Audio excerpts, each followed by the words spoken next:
Mas lolobo pa ang 19 na trilyong pisong kabuang utang ng Pilipinas ngayong taon. Ayon pa sa tax expert na Simon Abrea, kapag kailangan ng gobyerno ng karagdagang pondo, sasaluhin ito ng middle class na magbabayad ng mas mataas na buwis. Sa programang Memo ng Billionaire News Channel, sinabi ni Abrea na lolobo pa ang utang ng bansa na nasa 19 trilyon pesos na.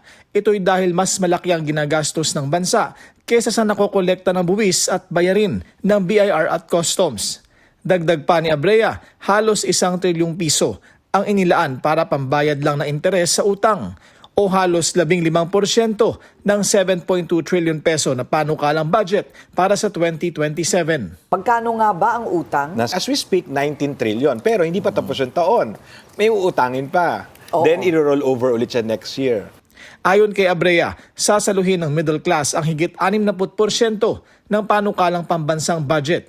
Anya kapag kailangan ng gobyerno ng karagdagang pondo, nadadagdagan din ang buwis na binabayaran. Yung mga pera natin na binibigay for discretionary purposes ng mga government officials, sama mo na yung mga local, hindi natin alam kung saan napupunta. Sa 7.2, 64% nun, tayong middle class naman ang magbabayad.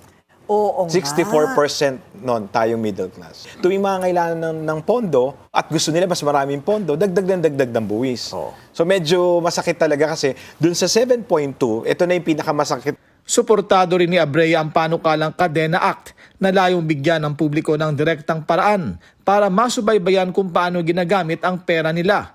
Sa ilalim nito, isa sa publiko ang mga dokumento at detalye ng mga transaksyon ng gobyerno sa isang tamper-proof digital system.